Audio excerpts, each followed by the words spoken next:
السلام علیکم ورحمۃ اللہ وبرکاتہ، والصلاۃ والسلام علیکہ یا حبیب اللہ یا رسول اللہ یا نبی اللہ، اور سلام ہوں تمام انبیاء کرام اور تمام ان پیغمبران پر جنہیں اللہ تعالیٰ نے ہمارے لیے باعث رحمت بنا کر بھیجا، اور تمام رسول اللہ صلی اللہ علیہ وآلہ وسلم کے اصحاب پر، اور تمام نیک بندگان اولیاء اللہ اور تمام ان مسلمانان پر جنہیں اللہ تعالیٰ نے اس جہان میں پیدا کیا۔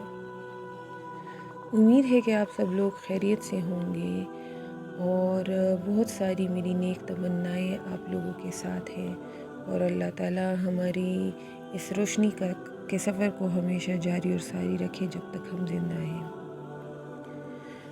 اور آج کا جو میرے ٹاپک ہے وہ ہے مسلمانوں کے اجتماعی مال میں حضرت عمر کی احتیاط۔ آج کل کے جس طرح کے حالات جا رہے ہیں، اس میں نے سوچا کہ تھوڑا سا حضرت عمر کے زندگی پر روشنی ڈال کے کچھ اہم واقعات جنہیں ہم اس ویڈیو میں بیان کریں، اور اس سے کچھ سیکھیں کہ کتنے صحابہ کرام احتیاط کرتے تھے مال کے معاملے میں، جو اجتماعی مال ہوتا تھا ان کی رعایا کے لیے۔ تو حضرت عمر رضی اللہ تعالیٰ نے فرمایا کہ میں نے اللہ کے مال کو، یعنی مسلمان کے اجتماعی مال کو جو بیت المال میں ہوتا تھا، اپنے لیے یتیم کے مال کی طرح سمجھا۔ اگر مجھے ضرورت نہ ہو تو میں اس کے استعمال سے بچتا ہوں، اگر مجھے ضرورت ہو تو ضرورت کے مطابق مناسب مقدار میں اسے لے لیتا ہوں۔ آگے چلنے سے پہلے میں آپ سے یہ ضرور کہوں گی کہ آپ ہمارے چینل کو لائک کریں، سبسکرائب کریں اور آگے شیئر کریں، تاکہ یہ ہم سب کے لیے صدقہ جاریہ بنے، اور اس سے اگر کسی کو تھوڑا سا بھی فائدہ ملے تو یہ ہمارے لیے بہت باعث اجر اور برکت ہوگا۔ حضرت برا بن معرور رضی اللہ تعالیٰ عنہ کے ایک بیٹے کہتے ہیں کہ حضرت عمر ایک مرتبہ بیمار ہو گئے، اور جو ان کے لیے علاج تجویز کی گئی تو اس میں انہیں شہد کی ضرورت تھی، اور بیت المال میں شہد موجود تھا لیکن بہت کم کوانٹٹی میں موجود تھا۔ تو انہوں نے مسجد میں جا کر ممبر پر تشریف لے گئے اور فرمایا کہ مجھے علاج کے لیے شہد کی ضرورت ہے، اور شہد بیت المال میں موجود ہے، اگر آپ لوگ اجازت دیں تو میں اسے لے لوں، ورنہ یہ میرے لیے حرام ہے۔ چنانچہ لوگوں نے خوشی سے ان کو اجازت دے دی۔ یہ تھے وقت کے بادشاہ، وقت کے خلیفہ، اور ایسے لوگ جنہیں اللہ تعالیٰ نے ایک مقام دیا ہے، اور آج تک وہ جس مقام پر فائز ہیں، تو ہسٹری میں ان کے بعد آنے والے لوگوں کو وہ مقام نہیں ملا، کیونکہ انہوں نے جس طرح انبیاء کرام و پیغمبران دین نے ہمارے لیے مثالیں چھوڑی ہیں، اسی طرح کی ان کے جو اعمال تھے ہمارے لیے مشعل راہ ہیں۔ اللہ تعالیٰ ہم سب کو توفیق دے، اور ہمارے حکمران کو توفیق دے کہ ان کے نقش قدم پر چل سکیں۔ حضرت اسماعیل بن محمد بن سعد رحمۃ اللہ کہتے ہیں کہ ایک مرتبہ حضرت عمر کے پاس بحرین سے مشک اور عنبر آیا، جو عطر ہوتے ہیں، بڑے مشہور عطروں کے نام ہے۔ حضرت عمر نے فرمایا، اللہ کی قسم کہ میں چاہتا ہوں کہ مجھے کوئی ایسی عورت مل جائے جو تولنا اچھی طرح جانتی ہو، اور وہ مجھے یہ خوشبو تول دے تاکہ میں اسے مسلمانوں میں تقسیم کر سکوں۔ ان کی بیوی عاتکہ جو تھی، انہوں نے کہا، میں تو تولنے کی بہت بڑی ماہر ہوں، لائیے میں تول دیتی ہوں۔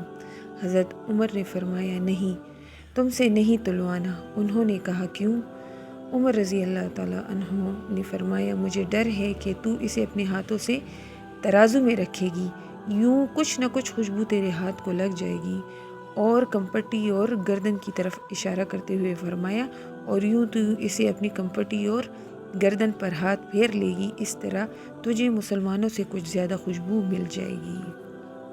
اسی طرح کا ایک اور واقعہ آپ کے سامنے گوش گزار کرنا چاہوں گی کہ حضرت عمر کے پاس روم کے بادشاہ کا قاصد آیا۔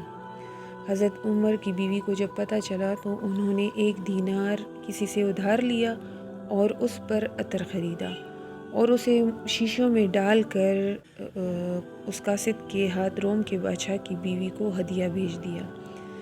جب قاصد اسے بادشاہ کی بیوی کے پاس لے گیا تو انہوں نے کہا کہ اس سے عطر نکال کے ان شیشوں کو جواہرات سے بھر دیں اور اسے واپس حضرت عمر کی بیوی کو دے آؤ۔ جب یہ شیشیاں حضرت عمر کے گھر پہنچی تو انہوں نے اس جواہرات کو نکال کر بچھونے پر رکھ دیے۔ اتنے میں حضرت عمر بھی آ گئے۔ انہوں نے پوچھا کہ یہ کہاں سے آئے ہیں؟ انہوں نے سارا قصہ سنایا تو حضرت عمر نے وہ تمام جواہرات لے کر بیچ دیے اور ان کی قیمت میں سے صرف 1 دینار اپنی بیوی کو دیا اور باقی ساری رقم مسلمان کے لیے بیت المال میں جمع کرا دیا۔ اور اسی طرح کا ایک اور قصہ ہے کہ حضرت ابن عمر رضی اللہ تعالیٰ عنہ فرماتے ہیں کہ ایک مرتبہ میں نے کچھ اونٹ خریدے اور انہیں بیت المال کی چراگاہ میں چھوڑ آیا۔ جب وہ خوب موٹے تازے ہو گئے تو انہیں بیچنے کے لیے بازار لے گیا۔ حضرت عمر نے جب ان اونٹوں کو دیکھا بازار میں تو کہا کہ یہ کس کے اونٹ ہیں؟ تو کسی نے کہا کہ یہ آپ کے بیٹے کے ہیں، عبداللہ بن عمر کے۔ تو حضرت عمر نے جا کر اپنے بیٹے کو کہا کہ ان اونٹوں کو بیچ دو اور جتنی قیمت میں تم نے ان اونٹوں کو خریدا تھا وہ پیسے اپنے پاس رکھو اور باقی تمام بیت المال میں جمع کر دو۔ کہیں کوئی یہ نہ کہے کہ امیر المومنین نے اپنے اونٹوں کو بیت المال کی چراگاہ میں چھوڑ دیا تھا، اس وجہ سے یہ اتنے موٹے تازے ہو گئے اور اس نے اتنا پیسہ کمایا، تو جتنا تمہارا حق بنتا ہے، جتنے پہ خریدے تھے وہ تم اپنے پاس رکھو اور باقی رقم جو ہے وہ لے کر بیت المال میں جمع کرا دو۔ یہ تھے وہ اعلیٰ اخلاق، وہ اعلیٰ صفات جن کی وجہ سے اللہ تعالیٰ نے انہیں اتنے اعلیٰ مقامات عطا فرمائے۔ اور یہ صرف اس لیے نہیں کہ ان کی اللہ تعالیٰ اعلیٰ درجات عطا فرمائے، بلکہ یہ اس لیے بھی ہے کہ یہ ان سے ہمیں فائدہ اٹھانا چاہیے۔ اور یہ چیزیں اگر اب تک محفوظ ہیں تو اس لیے محفوظ ہیں تاکہ یہ سینہ بسینہ آگے چلتی جائے اور ان سے لوگ سیکھیں کہ وہ پہلے زمانے کے لوگ کس طرح کی زندگی گزارتے تھے۔ اللہ تعالیٰ ہمارے تمام مسلمانوں پر اپنے رحم اور کرم کی چادر بچھائے اور تمام صحابہ کرام اور رسول اللہ صلی اللہ علیہ وآلہ وسلم کی سنت پر عمل کرنے اور ان کے نقش قدم پر چلنے کی توفیق عطا فرمائے اور اس میں ہمارے لیے آسانی عطا فرمائے۔ تو بہت ساری دعاؤں کی طلبگار اور بہت ساری دعاؤں کے ساتھ اپنی اس ویڈیو کو ختم کرنا چاہوں گی، بند کرنا چاہوں گی۔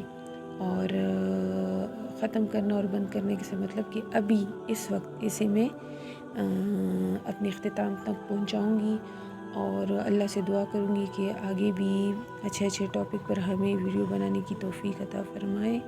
وما علینا الا البلاغ۔ السلام علیکم ورحمۃ اللہ وبرکاتہ۔